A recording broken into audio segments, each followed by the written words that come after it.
Di saat Arab Saudi mengizinkan ibadah umroh menggunakan visa turis, pemerintah Indonesia justru tidak mengizinkan masyarakat menjalankan umroh ala backpacker alias jalur mandiri. Lalu apa kira-kira alasannya? Bergabung bersama kami juru bicara Kementerian Agama, Ana Hasbi. Assalamualaikum Bu Ana, selamat sore. Waalaikumsalam warahmatullahi wabarakatuh. Selamat sore Mbak Ayu. Baik, Bu Ana, pada praktiknya Arab Saudi ini telah mengizinkan umroh menggunakan visa turis. Namun kenapa Kemenak melarang umroh ala backpacker atau mandiri? Apakah ini bertentangan dengan regulasi atau seperti apa? Ya, oke. Jadi saya harus koreksi nih. Yang melarang ini bukan Kemenak, tetapi undang-undang yang melarang. Ya. Jadi karena bunyi undang-undang, bukan melarang juga sih, tapi bunyi undang-undangnya itu ya Undang-Undang Nomor 8 Tahun 2019 seperti tadi disebutkan bahwa perjalanan haji atau umroh baik perseorangan maupun berkelompok diselenggarakan oleh penyelenggara perjalanan ibadah umroh atau PPIU yang berizin gitu. Jadi memang bunyi undang-undangnya sebetulnya. Jadi undang-undang yang melarang. Begitu Mbak. Oke, jadi berdasarkan undang-undang ya Bu Ana. Tapi kalau misalkan masih ada orang yang tetap ngeyel berangkat, apalagi tidak di bawah PPIU berizin, resikonya seperti apa Bu Ana nanti? Ya gitu. Jadi memang kenapa undang-undang ini lahir gitu ya. Ini kan karena satu-satunya perjalanan luar negeri yang diatur undang-undang ini memang ibadah haji dan umroh ya kan. Karena ini sifatnya ibadah, maka di situ harus ada jaminan keselamatan atau perlindungan terhadap warga negara untuk dapat melaksanakan ibadah gitu. Jadi sebetulnya semangatnya adalah semangat perlindungan. Nah, kenapa itu dilakukan? Karena memang ada cerita-cerita sebelumnya, ya ada kasus-kasus sebelumnya di mana banyak sekali perjalanan ibadah haji dan umroh ini yang tidak semulus cerita-cerita orang-orang gitu ya. Jadi di sana banyak jemaah yang ditelantarkan gitu ya. Karena kan ini ibadah haji ya maupun umroh ini adalah ibadah yang lukratif gitu, yang sangat menguntungkan gitu ya, menggiurkan. Sehingga banyak juga orang-orang yang tidak bertanggung jawab memanfaatkan peluang ini gitu. Nah, untuk menjamin keselamatan, keamanan dan kenyamanan warga negara, maka lahirlah undang-undang tersebut gitu. Begitu Mbak. Baik, Bu Ana, kemudian yang menjadi pertanyaan adalah bagaimana aspek perlindungan WNI dan juga penyelesaian dari pemerintah jika di kemudian hari ini terjadi masalah. Apakah kira-kira pemerintah ini perlu membuat regulasi agar keleluasaan yang diberikan Arab dan tren umroh backpacker ini tidak disalahgunakan oleh pihak-pihak yang tidak bertanggung jawab atau masih aman saja dengan situasi seperti ini? Jadi memang kalau di undang-undang tersebut dia mengatur juga sanksi pidana bagi mereka yang tidak berizin lalu mengumpulkan orang gitu ya. Jadi kan di sini memang disebutkan yang menyelenggarakan adalah PPIU yang berizin. Ya. Nah, maka mereka yang tidak berizin artinya tidak berwenang kan tentu bisa mendapat ancaman pidana. Itu apabila misalnya dia tidak berizin lalu dia tetap mengumpulkan orang untuk memberangkatkan. Nah, itu yang bisa kena pidana. Nah, aspek perlindungan ini kan memang perlu ya dalam kasus-kasus selama ini gitu ya. Ini diakui sendiri gitu ketika orang-orang jamaah haji ini berangkat dengan PPIU atau biro yang berizin, tentu penyelesaiannya akan lebih mudah ketika ada cedera janji atau ada wan prestasi. Karena dia berizin, maka kita tahu siapa yang bertanggung jawab. Nah, jadi ketika di sana misalnya ada masalah nih jemaah gitu terkait apa gitu ya, terkait akomodasi atau apa ada keluhan. Nah, jemaah ini bisa kan langsung mengadu yang berwenang di sana, boleh Kemlu, biasanya Kemlu nanti akan berkoordinasi kan dengan kantor kami, kantor urusan haji dan umroh. Nah di situ kan kita bisa melihat, oh ini yang memberangkatkan biro A, B, C gitu ya. Nah dia ada orang yang bertanggung jawab di situ, maka lebih mudah dimintakan pertanggungjawabannya.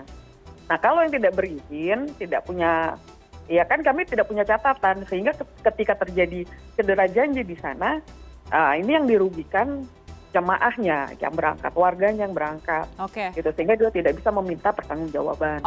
Bu Ana, tadi kan skenarionya untuk warga yang melakukan ibadah dengan PPIU yang tidak berizin. Kalau perorangan seperti apa? Ada perlindungan tidak dari pemerintah? Kalau dia sendiri, berangkat sendiri, kan dengan visa turis ya. Artinya kan dia tidak lewat PPIU, berarti kan kita tidak tahu ya dia kan keluar, artinya kita juga nggak tahu gitu loh.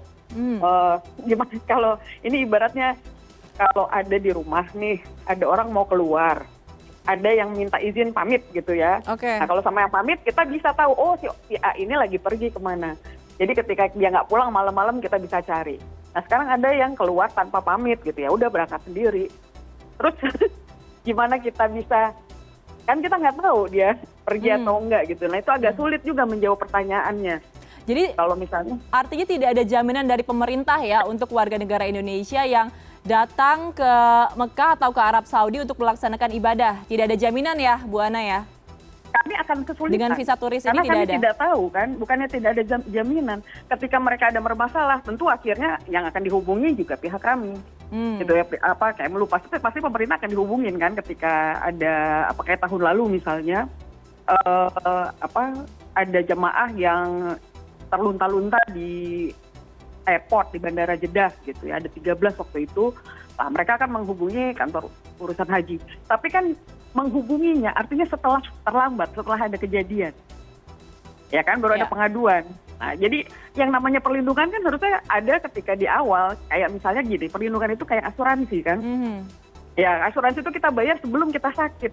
Kalau kita udah sakit, orang asuransi itu nggak bisa bayar. Ya kita nggak mau dibayar gitu loh, maksudnya yang namanya perlindungan. Bukannya jadi tidak ada jaminan perlindungan ya, tapi memang fungsi yang namanya perlindungan itu kan memang sebaiknya belum terjadi apa-apa. Nah kalau sudah terjadi apa-apa berarti itu kita cuma menyelesaikan masalah gitu. Baik Bu Ana, dengan kebijakan dari pemerintah Arab Saudi mengizinkan ibadah umroh dengan visa turis ini, apakah nantinya pemerintah Indonesia akan melakukan revisi undang-undangnya atau belum ada rencana? Jadi kalau misalnya kita bicara undang-undang, nah ini sekali lagi ya, kan kemarin-kemarin dibilangnya ada larangan dari Kemenak. Padahal ini sebenarnya bunyi undang-undang. Nah kalau kita bicara undang-undang, tentu ini adalah kekuasaannya bukan di pemerintah, kekuasaannya di fungsi legislatif, gitu. Ya kalau memang ada revisi ya, kan kalau kementerian tinggal pelaksanakan. Jadi kami kan eksekutif, gitu. Jadi tinggal masih menunggu dari Komisi 8 ya. Tapi dari Kemenak sendiri apakah tidak mengusulkan dalam rapat kerja dengan Komisi 8? Bisa gitu. Kalau misalnya memang kalau kami merasa sekarang ini sudah menjadi ancaman real. Nah ini kan baru belakangan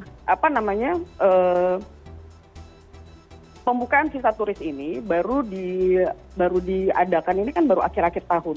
Jadi kan untuk melihat kajian perlu atau tidaknya atau inisiatif untuk mengubah undang-undang kan kita harus lihat dulu.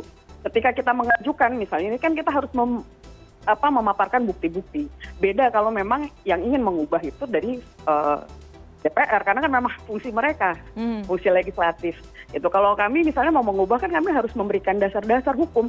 Apa yang membuat kami merasa ini harus diubah gitu. Bu Ana, ada pemikiran yang mengatakan bahwa mungkin umroh mandiri dilarang karena nanti akan menjadi gangguan bagi bisnis travel. Tanggapannya seperti apa? Kalau bisnis travel menurut saya itu kan akan sama juga dengan travel lainnya ke Eropa lainnya. Ada atau tidak ya mereka akan tetap ada. Gitu ada atau tidak ada visa turis gitu misalnya ya mereka biro perjalanan itu kan tetap ada. Gitu. Jadi ini tidak akan membuat gangguan yang signifikan ya? Kita travel ke Eropa, ke Amerika juga nggak pakai peraturan, ya mereka masih bagus-bagus saja, banyak-banyak saja. Baik Bu Ana, terakhir bagaimana dengan pengawasan terhadap PPIU yang menawarkan umroh backpacker di media sosial dari Kementerian Agama? Apakah ada sanksi-sanksi yang akan diberikan?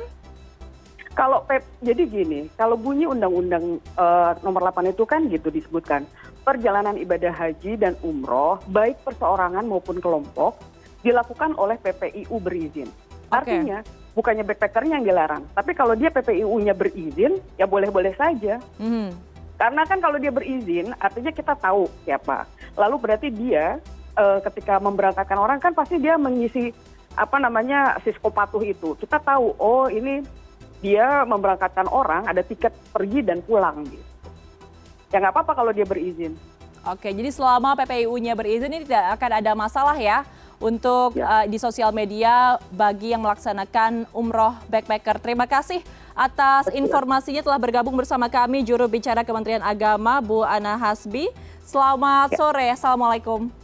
Oke, waalaikumsalam warahmatullahi wabarakatuh.